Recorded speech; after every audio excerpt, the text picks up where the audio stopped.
அத்தானுக்கு tune எப்படி வந்தது? அத்தானோட tune வந்துட்டு பயங்கர சுவாரஸ்யமான விஷயம். ஆடியன்ஸில் சொல்லலான்னு பார்த்தேன். அது இங்கே பதிவு பண்ணுற எக்ஸ்க்ளூசிவான ஒரு கண்டென்ட்.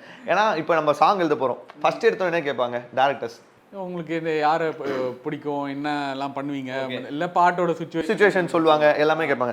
எனக்கு ஃபஸ்ட்டு அவங்க கேட்ட விஷயம் என்ன, தம்பி கல்யாணம் ஆயிடுச்சாங்க. ஏன்னா வீடு பார்க்க போனால் தான் கல்யாணம் ஆயிடுச்சா பேச்சுலர்னு சொல்லி கேட்பாங்க. பாடல் எழுதுறதுக்கு வந்து கல்யாணம் ஆயிடுச்சான்னு கேட்குறாங்களே அப்படின்னு சொல்லும் போது, ஏன் நான் கேட்குறீங்க டேரக்டர் வந்து கல்யாணம் தங்க விடுவார்னா அவர் தான் சொன்னார், இல்லை இது வந்துட்டு புதுசாக கல்யாணமான ஹஸ்பண்ட் ஒய்ஃப்ட்ட அனுப்பக்கூடிய ஒரு டார்ச்சர், அதுதான் பாட்டு.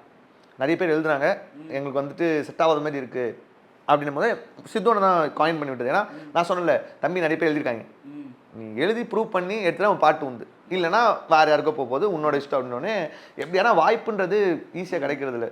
நம்ம நம்பி ஒருத்தன் கொடுக்கணும், அப்போ நம்ம ஜென்யூனாக எந்த அளவுக்கு எஃபர்ட் போடணும்னு சொல்லிட்டு பண்ணோம். அப்போ சொன்னோடனே இல்லை நான் கல்யாணம் ஆகலைண்ணே அப்படின்ட்டேன். நிஜமான டைம் எனக்கு கல்யாணம் ஆகலை. அப்போ கல்யாண டைம் பேசிட்டு இருக்க டைமில் கொடுத்தோடனே எழுதிட்டோம், சமயம் செட் ஆகிடுச்சு. இவளோட பெரிய தொல்லையா இருக்கு. அவர் வந்து ஆச்சரியப்பட்டு கேட்குறாரு, டே உண்மையாக சொல்லு உனக்கு கல்யாணம் ஆச்சா இல்லையான்னு. இல்லைண்ணா அப்படின்றேன். ஏன்னா அப்படின்னு, ரொம்ப ரசிச்சு எழுதிருக்கேடா அப்படின்னு. அப்போ தான் வந்து அந்த இன்ஸ்பிரேஷன் எப்படி போச்சுன்னா, எல்லாருமே பார்க்காது. இப்போ நீங்களும் சண்டே கிரிக்கெட் விளாட போவீங்க, நானும் சண்டே கிரிக்கெட் விளாட போவேன். இது கல்யாணத்துக்கு முன்னாடி. கல்யாணத்துக்கு பின்னாடி அவனா என் ஃப்ரெண்ட்ஸ்லாம் வந்து கால் பண்ணி கூப்பிடுவாங்க, மச்சான் எங்கடா இருக்க, நான் கிரவுண்டில் இருக்கேன், எங்கடா இருக்கீங்க அப்படின்னு சொல்லி அவன் கூப்பிடுவான். கல்யாணத்துக்கு கட் பண்ண மச்சான் எங்கே இருக்க, மச்சான் இப்போ தான் பாத்திரம் அழகிட்டு இருக்கேன், அடுத்து மார்க்கெட்டுக்கு போகணும்டா, துணி காய போட்டு எடுத்து வேண்டாம், எங்க அப்படின்னா ஏதோ ஒன்ட்டமான்னு கட் பண்ணுறாங்க. அதுதான் வந்து சரணத்தில் லைனாக வச்சோம். முன்னே மேட்ச்சு போய் ஜெயிச்ச நானும் கப்பு, 3 நாட்டு போட்டு தேய்ச்ச எச்ச கப்பு அப்படின்னோடனே அது ரொம்ப அவங்களுக்கு பிடிச்சிச்சு. ரியோனுக்கும் சரி, கல்யாணுக்கும் சரி, சித்தோனுக்கும் சரி, எல்லாருக்குமே பயங்கரமாக பிடிச்சிச்சு.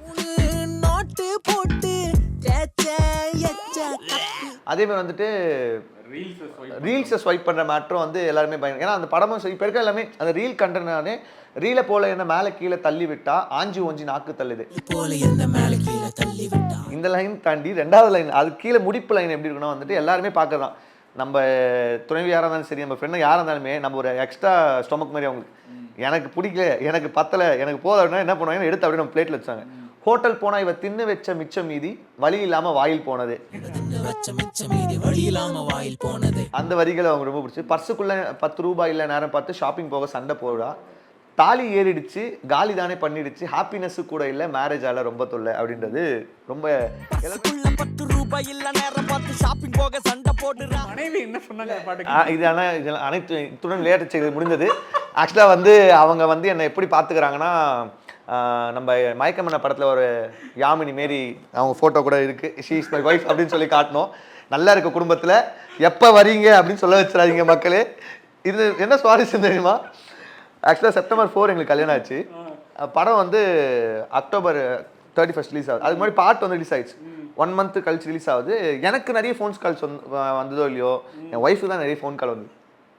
அவங்க வீட்டு சரி, அவங்க சொந்தக்காரங்களும் சரி, அவங்க ஃப்ரெண்ட்ஸும் சரி கால் பண்ணி அவங்கள கேட்குறாங்க, 1 மாதத்தில் பையனுக்கு என்ன டார்ச்சர் கொடுத்த, எப்படி எழுதியிருக்கான் பாரு வரி, ஹோட்டல் போனால் நீ சாப்பிட மாட்டியா, அவன் தட்டில் வைக்கிறியாமே பாரு, ஷாப்பிங் போக கூப்பிட்டு போய் சண்டை போறியாமே, கிரிக்கெட்டில் விளாட மாட்டேன்னு அப்படி. அப்படிலாம் எதுவுமே இல்லை. அப்போ நான் வந்துட்டு டேய் அவன் ஃபோன் பண்ணி கேட்டேன், எங்கே இருக்கேன், உன் காலி கீழே தான் இருக்கேன் அப்படின்னு சொல்லி சொன்னேன். ஏன்னா வந்து அதை போன வருஷமே எழுதிட்டேன், 1 வருஷம் முன்னாடி. சினிமாவில் என்ன சுவாரஸ்யமாக நம்ம எப்போ எழுதிருப்போம், அது இப்போ வரும். அதுதான் சொல்கிறேன், என் ஒய்ஃப் வந்து ரொம்ப நல்லா என்ன பார்த்துக்கிறாங்க. அவங்க இதுமாரிலாம் எனக்கு எந்த டார்ச்சரும் கொடுக்காது. இப்போ கூட எனக்கு 10 வாட்டி ஃபோன் அடித்தாங்க, ஆனால் அவங்க அது என் மேலே இருக்கக்கூடிய அக்கறை, ஏன்னா நீ வந்துட்டியா ரீச் ஆகிட்டேன்னு சொல்லி கேட்கக்கூடிய விஷயமா தான் இருக்கும், நான் நம்புகிறேன். என்னன்னு சொல்லடா வயசுனாலே தொல்லடா. இது அத்தான் ஓகே. அடுத்து இந்த பக்கம் ஆரோமலை. ஆரோமலை வந்துட்டு ரொம்ப மனசுக்கு நெருக்கமான விஷயம் என்னன்னா, கிளைமேக்ஸில் பண்ண சாங் அது, தீரும் காதல் அப்படின்னு சொல்லிட்டு அந்த பாடல். ஒருத்தங்க வந்துட்டு 2 பாட்டுக்குமே ஒரு விஷயம் சொல்லணும். என்னன்னா, எனக்கு அத்தான் சாங்கில் என்ன சொன்னாங்கன்னா, ஒரே ஒருத்தவங்க மட்டும் என்னோடய ஃப்ரெண்டு என்ன சொன்னா, நீ வந்து எப்படா வந்து கெட்டி மேளத்தையும் தண்டனாக்கையும் ஒன்றா சேர்ப்ப, அது வந்து நம்ம பல்லவியில் வந்து வச்சுருப்போம். கெட்டி மேலே அந்த சத்தம் கேட்குதே சாவு மூலமாக, கெட்டி மேளத்தையும் சாவு மூலத்தையும் ஏன்டா கம்பேர் பண்ணுற, கொஞ்சம் நல்லா எழுது அப்படின்னு இருந்தாங்க. அப்போ தான் தோணுச்சு, ஆமாம் நம்ம கொஞ்சம் லிரிசிஸ்டோட ஃபேஸுக்கு போய்ட்டோம். என்ன நமக்கு தெரியும் கமர்ஷியலாக சில விஷயம் எக்ஸ்பெக்ட் பண்ணாங்க, அதுதான் பிடிக்கும்னு. இந்த படத்தில் எப்படி ஆச்சுன்னா, எனக்கு கிளைமேக்ஸில் வந்து அந்த சாங் மாட்டிச்சு கரெக்டாக. ஒருத்தங்க ஸ்டேட்டஸ் வந்து போட்டுருந்தாங்க ஃபேன் பேஜில் எடுத்து, இந்த மாதிரி டே இந்த பாட்டை விடுங்கடா அப்படின்னு சொல்லிட்டு அவங்க ஸ்டேட்டஸ். எனக்கு அப்போ வந்து ஓகே, ஏதோ ஒரு மூலையில் ஏதோ ஒரு இடத்துல அந்த சாங் வந்து கேட்கறதுக்கு வந்து ஈகராக இருக்காங்க அப்படின்னு சொல்லிட்டு. ஏன்னா கிளைமேக்ஸ் போது எல்லாருமே போகிறதுக்கு ஒரு ஃபேஸ் இருக்கும். ஆனால் ரொம்ப மனசுக்கு நெருக்கமான விஷயம்னா, நான் அப்படியே வந்து நான் எங்கே சொன்னாலுமே அந்த வரிகளை பற்றி சொன்னாலுமே அடுத்த வார்த்தை எல்லாமே கேட்கணுன்னா நான் முத்துக்குமாரவே இருந்தது அப்படின்னு சொல்லி சொன்னாங்க. ஏன்னா எனக்கு ரொம்ப இன்ஸ்பிரேஷன்னா அந்த வரிகளோட தாக்கம் எல்லாமே அப்படிதான். ஏன்னா வரிகள் எப்படின்னா, தீரும் காதல் கையில் தந்தாயடி, தீவை போல தள்ளி வைத்தாயடி, தாகம் தீர்க்க கண்ணீர் கேட்டாயடி. தீவை போல தள்ளி வைத்தாயடி. அது தாகம் தீர்க்க கண்ணீர் கேட்டாயன்ற இடத்துல எல்லாருமே ஃபிளாட் ஆயிட்டாங்க. ஆமா, தாகம் தீர்க்க கண்ணீர் கேட்டாயடி. பொய்கள் வாழுமா மெய்கள் சாகுமா, இந்த இப்ப படத்துல இல்லாத லைன் தான் இப்ப நான் சொல்லிட்டு இருக்கேன். பெண்மை என்பது உண்மை கொள்ளுமா, பொய்கள் நீங்குதே மெய்கள் வாழுதே. பாவம் பாரமா சாபம் தீரமா, மௌனம் ஏனமா மரணங்கள் மேலமா அப்படின்னு தான் உண்மையான லைன்ல இருந்தது. அந்த பாடல் ரிலீஸ் பண்ணி தான் வெயிட் பண்ணுங்க. ஏன்னா மௌனம் ஏனமா மரணங்கள் மேலமா அப்படின்றது தான் வந்துட்டு, டேய் இதோட வர லைனே இல்லடா. ஏன்னா சித்துனா சொல்லுவாரு, தம்பி இந்த லைன் தான் இந்த ஒட்டுமொத்த பாடல், இந்த லைன் வந்துட்டு செம்மையா இருக்கும்டா. மௌனம் பேசிட வார்த்தைகள் தேடு. சரணம்ல வந்துட்டு நீரில் நீந்திடும் மீனும் நாணமா, தீயில் நீந்திட வைத்தது ஏனமா அப்படின்னு சொல்லி எழுதியிருப்போம். ஆனா நான் ஃபர்ஸ்ட் எப்படி எழுதுனா, நீரில் நீந்திடும் மீனும் நாணமா, வெந்நீர் ஊற்றி நீ போவது நியாயமா அப்படின்னு எழுதினேன். நீரில் நீந்திடும் மீனும் நாணமா. கடைசி முடியறது வந்துட்டு லிட்டரலா அப்படியே வந்து போகாதே போகாதல நாமுத்துமாரனை பண்ணதான் நான் அப்படியே எடுத்து பண்ணது. தீயில் நீந்திட வைத்தது நியாயமா. கல்லறையில் கூட ஜன்னல் ஒன்று வைத்து உந்தன் முகம் பார்ப்பேன் நேடி அப்படின்னு சொல்லிட்டு அது அந்த லிரிக் மேலே எனக்கு ரொம்ப நாள் கண்ணு. இதுக்கு இணையா ஒன்று எழுதணும், இல்லைன்னா இது கீழே எழுதக்கூடாது அப்படின்னு எழுந்துட்டு. அதுதான் வந்து சரணத்தோட கடைசி லைனில் வந்து வச்சிருந்தோம். தோளில் தாங்கம்மா எண்ணெய் தானமா, கண்கள் தூங்கிட கல்லறை வேண்டுமா அப்படின்னு சொல்லிட்டு முடிச்சிருவோம். ஏன்னா வந்துட்டு வேற கண்கள் தூங்கத்துக்கு கல்லறை எதுக்கு, உன் தோல் போதுமே அப்படின்னு சொல்றது. படத்துல வந்து எப்படி மாத்தினா, படத்தோட எண்டு வரியா தான் ஒட்டுமொத்த படத்தோட கதையை அங்கே நம்ம சொல்லணும். ஏன்னா வந்து இதுதான் வந்து கண்ணதாசனை வந்து பயன்படுத்திப்பார்.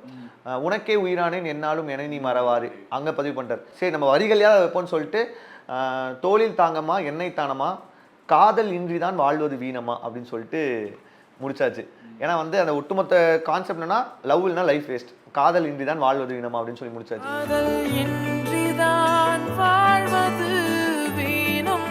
ஆனால் நம்ம ரொம்ப பிடிச்சது வந்து கண்கள் தூங்கிட கல்லறை வேண்டுமா தான். அது ரிலீஸ் ஆகும்னு சொல்லி நம்பிட்டு இருக்கேன். கண்டிப்பாக ரிலீஸ் ஆகும். ஆதித்யா ஆர்கே வந்து பாடியிருக்காரு, அவரும் பயங்கரமாக பாடிட்டாரு. அண்ணனோட மியூசிக் ஆப்வியஸாக நமக்கு ஒரு வாய்ப்பு வருது. அண்ட் ஹவ் இட் ஹேப்பன்ட், அதான் அதுக்கு அந்த வரிகள் தான் சொன்னோம். இன்றை விதைத்தால் நாளை முளைக்கும், அதை நீ மறக்காது, எல்லாத்தையுமே செட் பண்ணக்கூடிய வரிகள் தான். ஏன்னா நம்ம வந்து 2014 என்ன தான் ஆரம்பிச்சோம்னா ஜேர்னி, நம்ம வந்து இவங்களுக்கு தான் பண்ணணும் அப்படின்னு சொல்லிட்டு இருக்குது. அதை பவுண்டரியை வந்து உடச்சிக்கிட்டு வெளில வந்தபோது நிறைய ஆப்பர்ச்சுனிட்டிஸ் நமக்கு வருது. இப்போ நம்ம நினச்சிருந்தா 2015 14 ஏதோ ஒரு படத்தில் ஏதோ ஒரு மூலிமா பாட்டு வந்து எழுதிக்கலாம். ஆனால் காலமானது உனக்கு இந்த இடத்துல வாய்ப்பு இருக்குடா, உனக்கு வரும்டா. அதான் இரட்டிப்பு மகிழ்ச்சியாக இருந்தது. 2 படத்தோட போஸ்டும் பக்கத்து பக்கத்தில் பார்க்கும்போது பரவாயில்ல, நம்ம வெயிட் பண்ணதுக்கான இது இங்கே இருக்குது. இந்த பேஷன்ஸ் அப்படின்றது இருந்தோன்னா கண்டிப்பாக வெற்றி இருக்குன்னு வாங்கல. இப்போ என்ன ஒரு பெரிய சுவாரஸ்யமான விஷயம்னா, ஆண் பாவம்னு ஒரு படம் இருக்குது. அது வாலியை வந்து காதல் கசகதையா பாட்டு எழுதிருக்காரு. அதே ஆண் பாவம் போல அந்த படத்தில் நான் பாட்டு எழுதியிருக்காரு போது இரட்டிப்பு மகிழ்ச்சியாக இருக்கு. அப்போ நம்ம இதை விட என்ன சேர்த்து ரிலேட்டபிளாக ஏதாவது கொடுக்கணும் அப்படின்றப்ப எனக்கு இந்த பெரிய புள்ளிகள் கொடுக்கணும். பெரிய புள்ளிகள் அப்படின்னு அந்த புத்தகத்தை மிகப்பெரிய ஒரு புள்ளிகிட்டேருந்து வாங்குறதுல நான் ரொம்ப சந்தோஷப்படுறேன். நானும் பெரிய புள்ளிகளாக வரதுக்கான ஒரு வாய்ப்பாக இதை நான் எடுத்துக்கிறேன். வாலிய புத்தகத்தை கொடுத்த என்னுடைய தமிழண்டா ரமேஷ் அவருக்கு மிகப்பெரிய ஒரு நன்றி. ஏன்னா நண்பரை பற்றி சொன்னோம், ஷோட ஓப்பனிங்கில் சொல்ல, ஆனால் இந்த இடத்துல சொல்லணும்.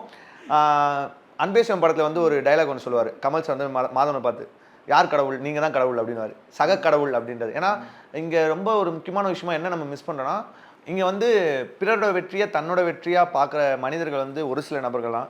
அதில் முக்கியமான நபராக நான் யாரை பார்க்குறேன் என்னோடய வாழ்க்கையில் அப்படின்னு சொன்னா தமிழ்நாடு ரமேஷ்.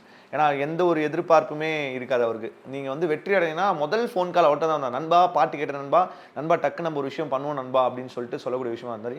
அந்த உத்வேகம் வந்து இருந்துகிட்டே இருக்கும். ஏன்னா நான் வந்துட்டு லிரிசிஸ்டோட ஃபேஸ் என்னதான் ஒரு சைடு இருந்தாலுமே ஃபிலிம் மேக்கிங் ஆக்டிங் அதுதான் நம்மளோட இன்ட்ரெஸ்ட்டாக இருந்தது. அப்போ நான் ஃபஸ்ட்டு என்னோட ஷார்ட் ஃபிலிம் முடிச்சுட்டு நான் காமிச்ச நபர் யாருன்னா தமிழ்நாடு ரமேஷ் அவர்கள் தான். ஏன்னா அவர் அவ்வளோ தூரம் வந்து அதை பார்த்துட்டு, நண்பா இது சூப்பராக இருக்குது, நம்ம இதை வந்து வேற ஒரு இது கொண்டு போவோம் நண்பா அப்படின்னு சொல்லிட்டு ஒரு டாக் போயிட்டே இருக்கும். எப்பவுமே கேட்பார், அப்டேட் கேட்டே இருப்பார், என்ன பண்ணீங்க என்ன போயிட்டுருக்கு அப்படின்னு சொல்லிட்டு. நிறைய பேருடைய ஒரு முகவரியாக அவர் இருக்கார். ஏன்னா லிரிசிஸ்ட் அப்படின்றத நிறைய பேர் வந்து வெளியில் வந்து கொண்டு போய் சேர்க்க மாட்டாங்க. ஊடகங்கள் மெயினாக வந்துட்டு அந்த அளவுக்கு கொண்டு போய் சேர்ப்பாங்களான்னு சொல்லி தெரியாது. அதில் தமிழ்நாடு ரமேஷ் வந்து முதன்மையான பணியை செஞ்சுக்கிட்டே இருக்காரு. தன்னுடைய எல்லா இதெல்லாம் சொல்லி அவனை பதிவு பண்ணி அவன் இதை கட் பண்ணாலும் சரி இந்த மாதிரி எந்த ஒரு விஷயமே பண்ணாத ஒரு பரிசுத்தமான நபர். ஏன்னா இவரோட யூடியூப் சேனலும் சரி, இன்ஸ்டாகிராம் ஃபாலோவர்ஸும் சரி அவ்வளோ பேர் இருக்காங்க. இவர் நினச்சா வந்துட்டு ஹாய் ஃப்ரெண்ட்ஸ் அன்எக்ஸ்பெக்டடாக எங்கே வந்திருக்கேன்னு பாருங்க, இங்கே தாங்க சுடுகாடு அப்படின்ற மாதிரிலாம் பண்ணுறாங்க. ஆனால் தலைவர் அந்த மாதிரி இது வரைக்கும் எதுவுமே பண்ணலை. தான் எடுத்த குறிக்கோள் இதுதான், நான் இதுலேருந்து அபைவாக போக மாட்டேன். ஒரே விஷயம் அவர் பண்ணி நான் ஒரு விஷயம் கேட்டேன்னா, குக்கு எஃப்எம் வந்து அவர் வந்து புக்கு வந்து சஜஸ்ட் பண்ணேன், இந்தமாதிரி பண்ணுங்க அப்படின்னு சொல்லிட்டு. நான் வந்து அவர் பேசுறதுக்கு முன்னாடி அவர் சொன்ன வார்த்தையாக அது பண்ணேன். அதை தாண்டி அவர் பண்ணக்கூடிய ஒரு விஷயம்னா ரிலேட்டடாக இருக்கக்கூடிய விஷயம் மட்டும் தான் பண்ணுறாரு. சீக்கிரமாக ஒரு பயங்கரமான ஒரு செட்டப்பில் இன்டர்வியூலாம் வச்சு எங்களை மாரி ஆட்கள்லாம் ஆதரிச்சிங்கன்னா ரொம்ப நல்லாயிருக்கும். நிறைய சந்திக்கணும் நண்பா, நிறைய பயணிக்கணும். நன்றி நன்றி நன்றி.